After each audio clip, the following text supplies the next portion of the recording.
Hello out there again, everybody. This is Old Buck Dave once more, along with none other than Buckdell.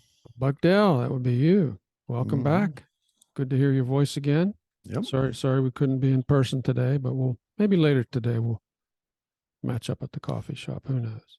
Who knows? That's right. Who knows? Well, I guess it's time to bring clarity to the world.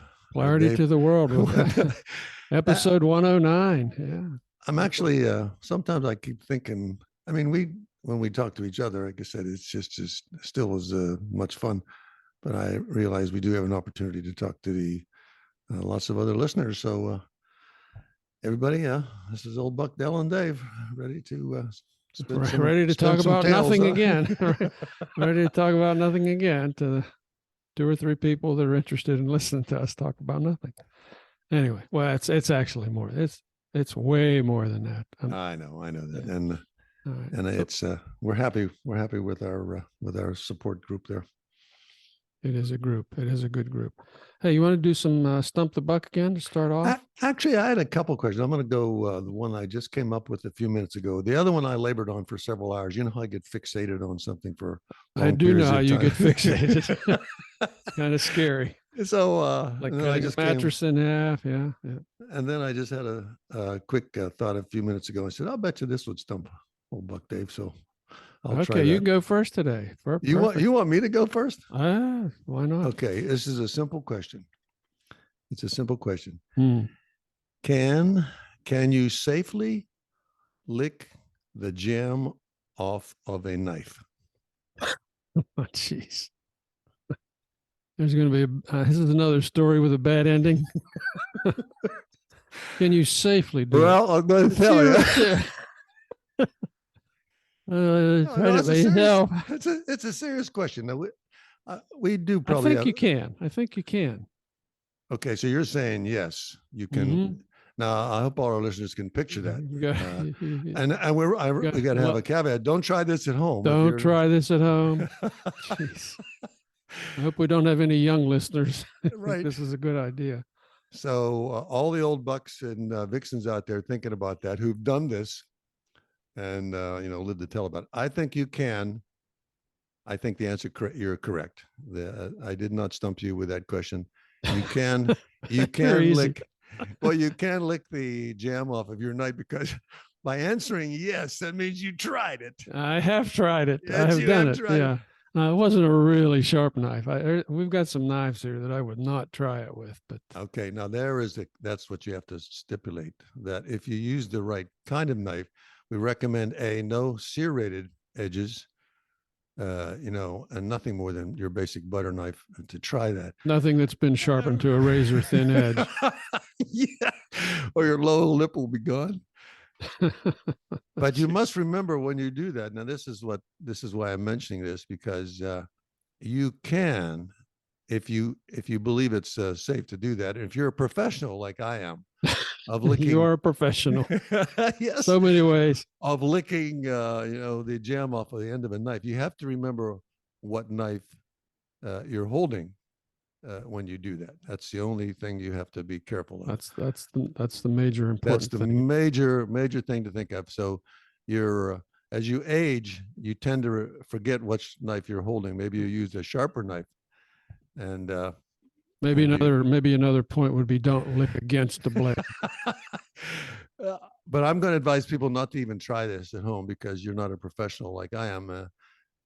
Because you may hold the wrong knife, you might have it turned the wrong way, and it could turn out to be a disaster. So, you did good on. You didn't get stumped on that one. I didn't get stumped. Yeah. Hey, that reminded me though.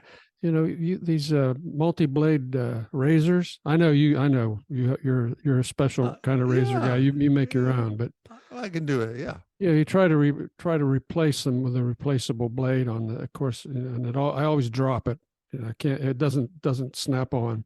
And then it's like, which way is it? So, if you lick the blade, you can tell which way the blade should be oriented. No, don't try that at home either, ladies and gentlemen. Okay. Nothing sharp. But by asking that question, you admitted You admitted that you had tried it. See, that immediately gives it away. So as soon as you said yes, I knew you'd done that. So, and anyhow, I did that this morning. That's what made me ask you. So, well, here's something else you don't know about blades. what? You recall I just kind of mentioned it, the episode where you were describing how to build your own razor out of Oh, a stick with some of wood. bamboo and a piece of wire. Yeah. For whatever reason, that episode had another ton of downloads this week. Huh. Go figure. Maybe there was more to it than I thought. Maybe I don't know. Maybe this is either that or a worldwide phenomenon. There are more people stuck in the jungle without power than I think. So anyhow, what's your stump? What's your serious stump? Okay, this is pretty serious. Yeah. I'll tell you what, Dave. I'll even give you a backup question. I think you're going to get this one. I think you're going to get this one. This is about a company in the news. Okay. Mm-hmm. So here's the first clue. This was a bad play for Tom Brady. Really bad. Maybe his worst. Oh, he was involved with Bitcoin. You're getting real close. Yeah, yes. Yeah. FTX or something. Okay, I'm going to give it to you. FTX. Mm-hmm. You got it on the first clue. I read that story about some of the big investors that got involved in that just got burned. His name featured prominently. Isn't that something? Mm-hmm. So I wasted my other clues here. I was going to talk about the Ontario teachers being very angry.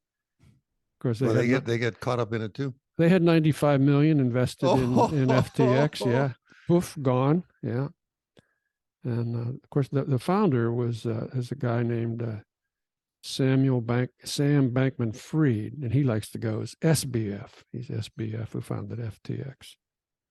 So what happened if the money disappears and they actually use cash to buy it? There's a chance that Mr. Bankman made a left with a few coins somewhere under the pillow somewhere or something. Could that have happened? Well, they've filed for bankruptcy, and the investors may get some of their money back, but it's going to take a long time through bankruptcy courts and all that. But the interesting story here, I think, is here's a guy. He's a 30-year-old whiz kid again. All right. Mm-hmm. So he was, he did some trading. He worked for a trading house, I guess. And he founded this FTX, which is a crypto exchange. All right.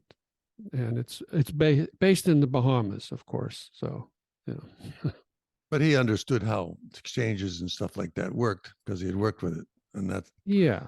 So this was a crypto exchange, and they were valued at $32 billion, like the day before yesterday or whatever.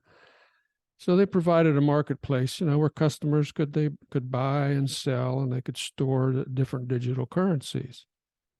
Because they believe it has value. They want to believe it has value. Exactly. A lot of its revenue came from a really risky type of trade.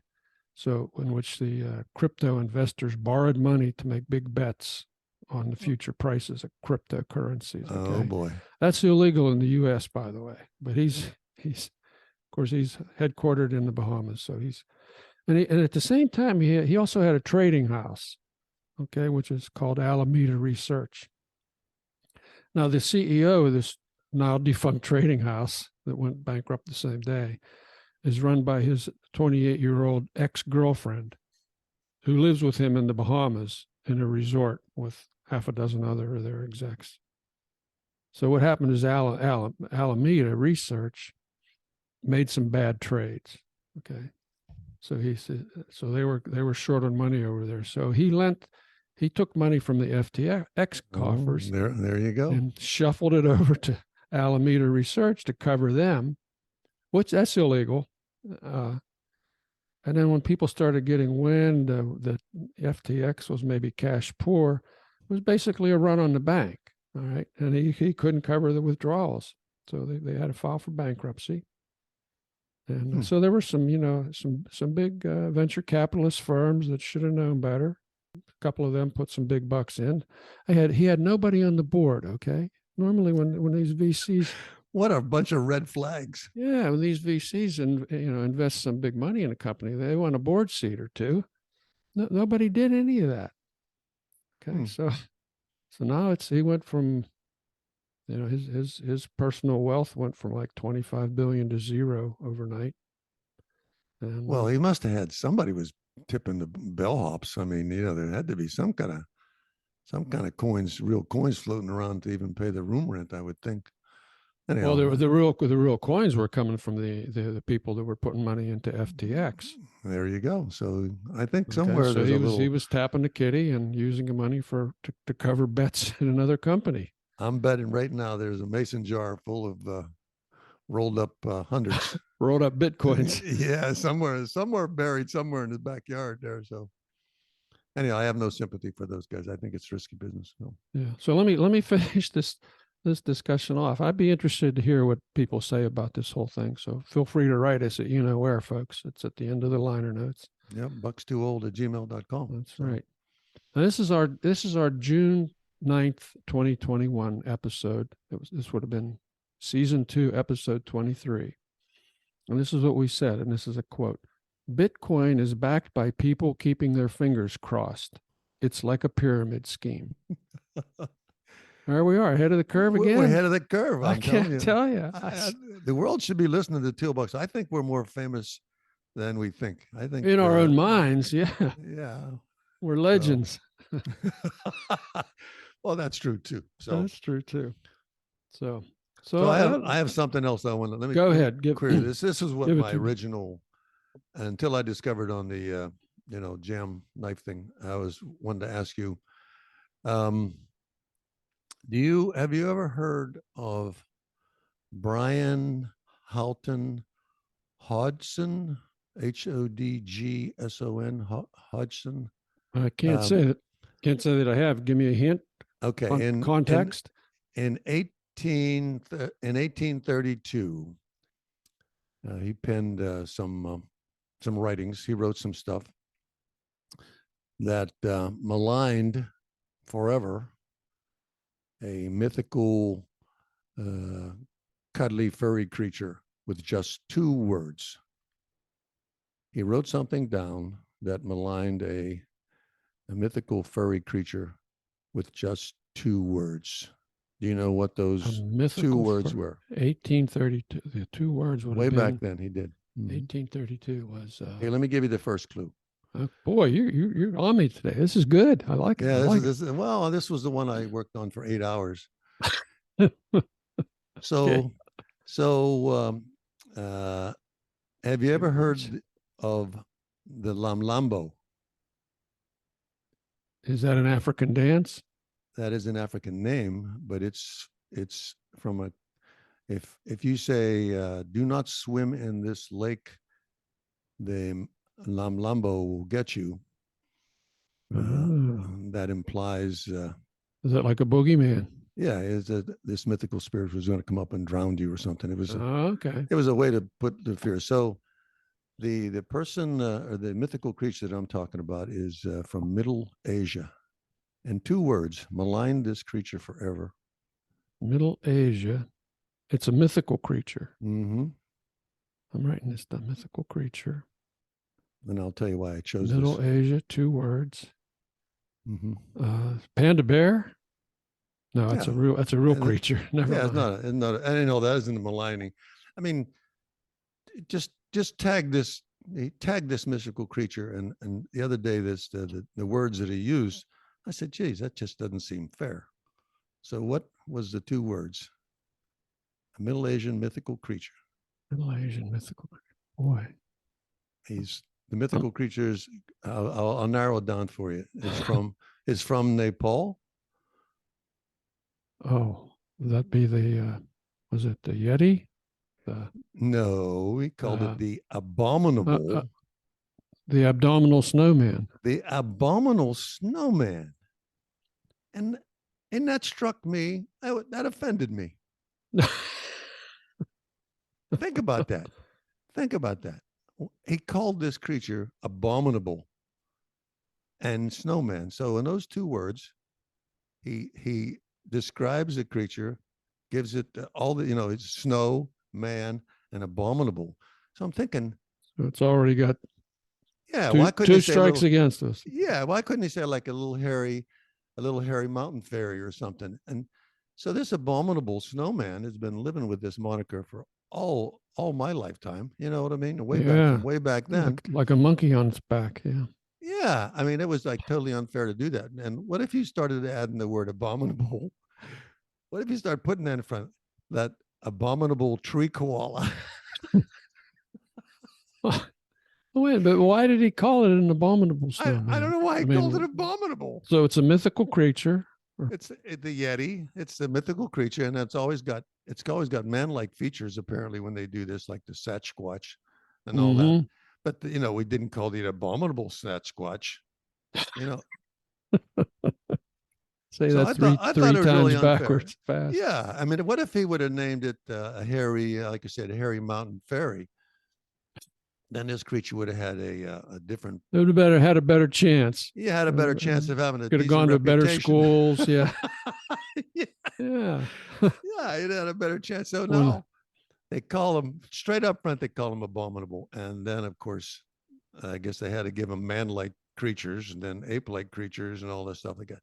So I just thought it was unfair. So that made me think of all the things we name that end up giving a bad impression of what it actually is. You know what I mean, Dave? Remember the day we called milkweed? Mentioned that? Milkweed, yeah. Yeah, if you called it butterfly flower, it'd have been totally different. That's right. Yeah. So I want to send out some good thoughts to this guy, this abominable guy, and I object to being called abominable. I think he's a nice hairy snowman, and they shouldn't paint him in any bad light. So that's all I have to say about that. So Brian Hodgson, if you're still alive, clean up your act, buddy. Back off on the snowman. Yeah, don't call him abominable. That's what keeps you up at night, huh? I know. And this did keep me up. I was really mad about it. So why do they call this guy abominable? You never even met him. He could be a nice guy. Don't jump to conclusions. You can't judge everybody just by their name. Jesus. Okay. That's all I had to say about that. That's all you have to say. Yeah. Okay. We'll get letters. We'll get letters on that one for sure. Well, you never know what we're getting letters for, but we love all the letters. So you just send them in, whatever your thoughts are on any subject. We do have some letters if you want to talk about letters. Oh, yeah. Let's find out what people are thinking so far. Okay. We got a couple letters in this week. It's kind of on a couple different episodes, actually. Now, here's from a listener. It says, you guys honestly, this is a quote now, you guys honestly put me to sleep at night. You're just so calming, but definitely not boring, just smooth and steady. I now listen to you in my car so I can stay awake and hear the whole episode. She's not done. It says, but I had to listen to Dell's mattress story 3 times. It was so bizarre. And signed the Queen. Now, it's not the Queen of England because she's no longer amongst us unless she wrote this a while ago. Yeah. Yeah. So that's okay. Your mattress story lives on, buddy. I'm telling you. So thanks, Queen, for the kind note, I think. Most of us, that's pretty good, actually. That's a compliment. We do call ourselves the Melatonin Brothers sometimes. So one more listener, upvoting us for to retain that moniker, to have that title. Yeah. I mean, change our name from Two Old Bucks. Well, I talking about the mattress thing. You didn't happen to get a call from a mattress manufacturer, did you? I hope not. No. Was I supposed to? I just tell all our listeners, I did reach out to an actual mattress manufacturing company and said, listen, I'm getting some flack over what I did. Can you, can we interview about how they really are made or how they should be made? But there you go. I mean, probably didn't reply. So anyhow, if you do get a letter from a manufacturer, I'll know why. You'll know why. Okay. Hey, so what's the other letter? We got Ranger Rick is back. Oh, that's good. He was down for a while, but he's back with us, feeling spunky, and he's commenting on your weakness for David's cookies.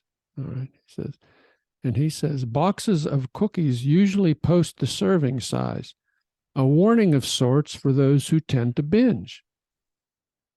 I got to agree with that. So you could kind of consider that a warning. I was looking for something like that. I know that the calories were listed there, but well, that's the warning he's talking about, I think. Well, like I said, 12 of those at 80 calories a piece. I mean, that's I was clearly a couple. I was clearly floating with weight gain, no matter how I looked at it. I mean, you had your saturated fat content for the month right there. I would tell Ranger Rick that I did finish that whole tin of cookies, and I am just gonna not buy another one because I just can't keep them in the house. Can't stop eating them. They melt in your mouth just like the advertisement. They're great. He should try one if he hasn't tried them. He should try them. They're nice cookies. So, well, I'm knocking down this butter pecan ice cream every night to try to get it out of here. Same thought. That's what you have to do if you want to get it out of the house. You got to get it out of the house. Got to eat it, turn it into fuel, and then dump it. Yeah. Now, here's another commenting on the availability of rare earth elements. And he says, through a little research, I found that China's dominance in rare earth elements resulted from past decisions by other countries to take advantage of China's cheap labor costs in the mining industry. Oh. As I understand, REE, that's rare earth elements, exists throughout the world, including the U.S., for potential exploitation. He is exactly correct on this, actually. So that was a real good point there, Ranger Rick. The Chinese in the 80s, the Chinese, discovered a rare earth element, rare earth deposits, rare earth mineral deposits, and of course, Western companies began buying the ore concentrates or the semi-upgraded materials from China. And China then figured out, why don't we just make the final product and sell them the final product? And that's what they did. They went downstream to the finished product. And to think, when we do stuff like that, like in the 60s or something, when we moved a couple of steel mills over there with the equipment to manufacture it, that they weren't going to figure this out. Right. You know what I mean? Mm-hmm. And as soon as you say, okay, here's the product we want, and here's the equipment to manufacture it, make it cheaper for us. And they, of course, did for a couple months, and then they said, ha, ha, ha. Yeah. And the way we go. And the rest is history. Yeah. Yeah. I mean, a similar kind of thing happened, more like the rare earth thing happened to the tungsten industry where I worked most of my career. And back in, I can't remember when it was. This would have been the 80s also. There was one U.S. company, one U.S. tungsten mining company, a very small company. All right. So all the others had, they weren't profitable. And China was exporting tungsten ore concentrates. And this one little company in the U.S. filed an anti-dumping claim. And the government said, okay, yep, that's a valid claim. They put 151% duty on Chinese imports. All right. Now that little mining company never made any money, never did anything anyway. But the Chinese, again, it's like, oh, okay, we can't sell you ore. Okay, we'll sell you the finished product. Okay, where else are you going to get it now, guys? There you go. Same thing. So, any more letters? You got to think about the unintended consequences of your decision making, folks. And yeah, we do have another letter here. We got one more here. One other thing I want to tell you before we leave. But what's the other letter? Oh, I wanted to ask you about. You have another letter? Let me hear it. Let's hear the letter first. All right. This is another letter. He also picked up on your addiction theme. So he says, Dell, thinking a 2-pound can of some unhealthy cookie would last till Thanksgiving, but only lasted 4 days was great. Ausgezeichnet. That's a French word. No, that's German. And it's signed Alfred Sprung. So it must have been one of our German listeners. So. Well, until everybody eats some of those, I think you'll have to be sympathetic to my weakness on those cookies. They're good cookies. Yeah. So, We're all hey, weak. speaking of cookies, you know what season it is, don't you? What season? I know what It's season's coming that's up. right. Yeah. It's, you know what it is. Your big holiday is coming up very Big shortly. holiday. So my question to you is this, Dave. Let's just look eye to eye here, and I'll ask you this: if a man in a rowboat or a small boat in the middle of the ocean has only a dry fish to eat on Thanksgiving Day, can he celebrate Thanksgiving? Okay, this is not a trick question, is it? No. Can he celebrate Thanksgiving? Why not? I would say yes. You say he can. I'd say he can. If he's aware that that is the day he can celebrate it. Yeah. Yeah, certainly. So him and his dry fish is enough to have a day of Thanksgiving. Now, if you have a 105-foot yacht, moored at a nice, safe harbor with 30 or 40 people on it, and they're having Thanksgiving on that yacht on that day, can they? Is that a better Thanksgiving? Can they celebrate Thanksgiving? Is that a better Thanksgiving? Yeah, or is that a more appropriate Thanksgiving if there's, under that environment? I would say it's probably less appropriate actually, because they're not really. They're just partying on Thanksgiving Day. They're really not giving thanks for the harvest or the. So the man with the dried fish, with no other amenities, by himself, is more to be thankful for. He's got more to be thankful for. Absolutely. Okay. Yeah. So it's keeping him alive. For many, many years, I did not have turkey on Thanksgiving. I was aware of the day, but it was just not something that I could celebrate. There was no turkey to celebrate unless they flew some in somewhere, and I happened to get hold of it. But basically, we have this Thanksgiving, and it's turning out to be a giant travel day. And I never travel on Thanksgiving. I think that's like the most crowded activity, to be out there on the road or traveling or flying.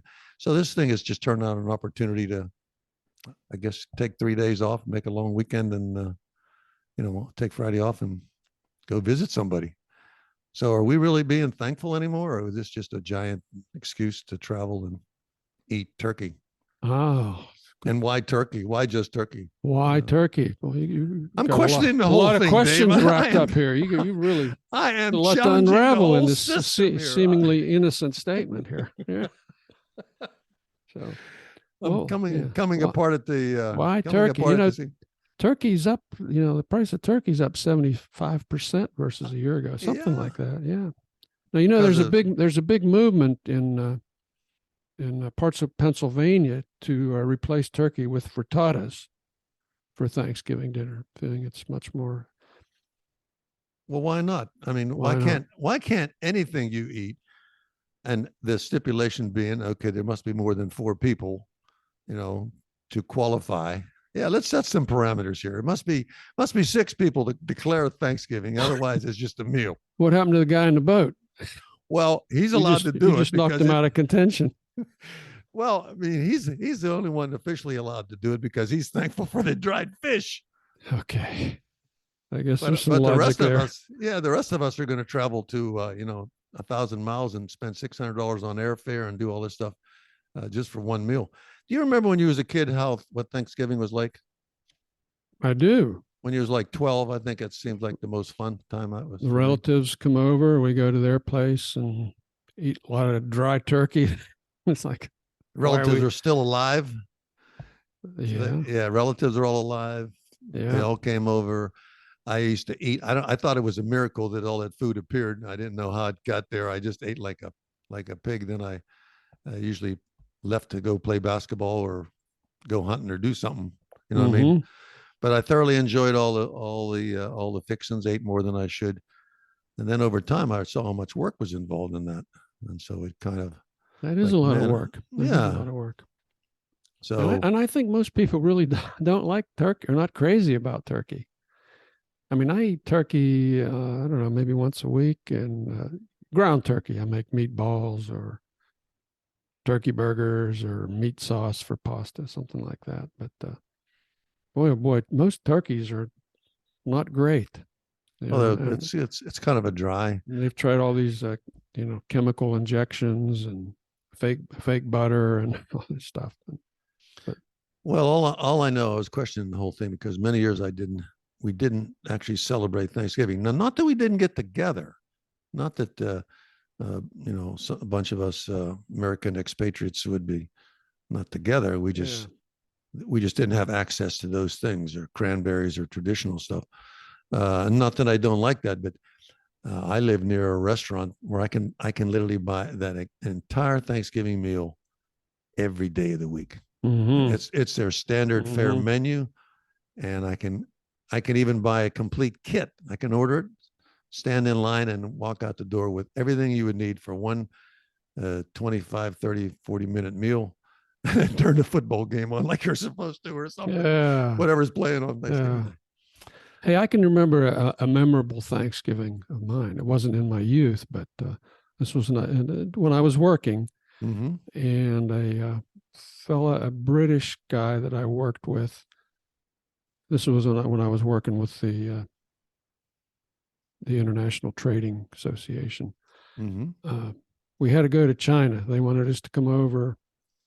There were some negotiations that had to be sorted out, and we had to do it now. So it turns out it was over Thanksgiving weekend when I had to go there. So I missed Thanksgiving with the family.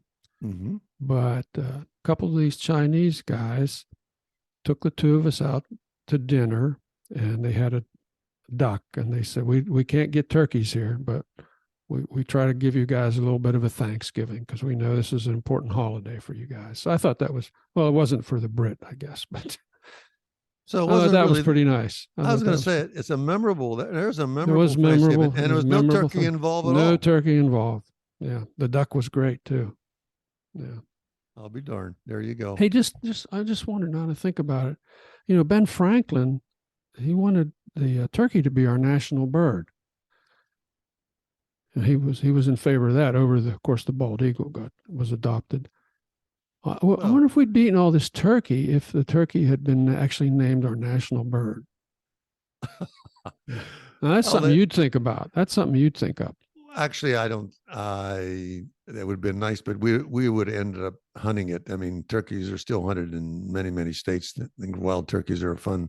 It's actually, they're quite smart birds, and it's not an easy hunt. So as long as you could go out in the woods, and if you're a farmer and go out in the field and shoot one, I'm sure you would eat it. I mean, it was still a edible file, but it is what it is. All I know is that I'm looking at all the travel and the clogged roads and all the stuff that goes with it. I'm thinking maybe we just ought to have like Thanksgiving 4 times a year, and so everybody doesn't have to rush off in one go. Yeah. And there you go. Lastly, but not least, if you're using Thanksgiving, and here I am preaching, if you're using Thanksgiving as a reason to visit friends, you're already behind. Old Bucks advocate calling your friends. That's right. Don't wait for Thanksgiving. Don't wait for Thanksgiving to see the last of the elders. Excellent point. Yeah. And then say, I'm going over to grandma's house who's 92 and make her cook turkey or something like that so we can have so that's my recommendation. Eat whatever you're eating, enjoy it, and be thankful. And if you're eating with other people, that's even more of a blessing. And if you're going to travel and do things, then wait till it dies down and go back, a couple of days later when it's quiet, and still visit your people and there you have go. a meal. So that's all I had to say about that, Dave. That was an excellent commentary, I must say. If we were out at the Starbucks or wherever we have our coffee, we'd have to apologize to everybody in the place again for laughing and carrying on. So they just look at those two old guys in the corner booth and it's like shake their heads. Hey, I was one other thought there. Yeah, what made me think that we might be more famous than I think is that sometimes when I'm moving around on the bus or in crowded areas and you see somebody say, "Hey, look at them 2 old bucks," and I'll think, man, talking about us. They must be talking about us. Look at them. Look at them 2 old bucks. Hey. Anyhow, I really do think we are more famous than we know. Hey, I do have a book report if you want to hear it. I do. We're almost out of time here, our self-imposed time limit, as it were. But I briefly mentioned this before, but I have the exact title and everything now, and I actually have finished the book now. And the book is called A Series of Fortunate Events, Chance and the Making of Planet Life and You by Sean B. Carroll. Basically, the book says, we're here today because of a series of really low probability chance events. Okay, like think of that asteroid 66 million years ago that wiped out the dinosaurs. Okay, if it weren't for that, we wouldn't be here today. All right. Now he said if that asteroid would have been 30 minutes sooner or 30 minutes later, and it would have buried itself in one of the big oceans, yeah, there would have been problems, but it wouldn't have wiped out the dinosaurs and 90% of what lived at the time. So it's a lot of interesting things like that. Then, of course, we had the cyclic ice ages, which came along afterward, after we had, after Homo sapiens had existed, or at least our ancestors. And we were better equipped to survive these cyclic ice ages than other species were. And then he goes into genetics and DNA and base pairs and mutations and proteins and amino acids. He gets the middle of the book gets you can go as deep as you want with it. But then interestingly at the end he ends up with it's a made up conversation among several famous people. He's using real quotes from all of them, but he's kind of weaving it all into like an interview with them. It's pretty slick. Okay, put a link to that. I will put a link to that. Did you get our 1 minute warning? Yeah. Oh, I'm sorry. Yeah, we got the 1 minute warning here, I think. Hey, everybody, we're on a timer. We're on this is old Buck Bell saying thanks for listening. I hope we didn't put you to sleep. Talk to you next time. Dave here's too saying bye-bye, everybody. Take care.